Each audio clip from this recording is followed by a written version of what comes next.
বিসমিল্লাহির রহমানির রহিম। দয়াময় পরম দয়ালু আল্লাহর নামে। আলহামদুলিল্লাহি রাব্বিল আলামিন। সকল প্রশংসা জগৎ সমূহের প্রতিপালক আল্লাহরই।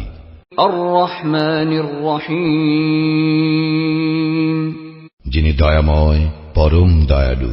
মালিক ইয়াউমিদ্দিন। কর্মফল দিবসের মালিক। ইয়াকা না'বুদু ওয়া ইয়াকা নাস্তাঈন। আমরা শুধু তোমারই ইবাদত করি, শুধু তোমারই সাহায্য প্রার্থনা করি।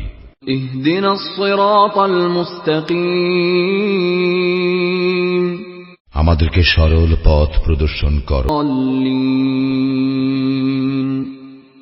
তাহাদের পথ যাহাদেরকে তুমি অনুগ্রহ দান করিয়াছ, তাহাদের পথ নহে যাহারা ক্রোধ নিপতিত ও পথভ্রষ্ট।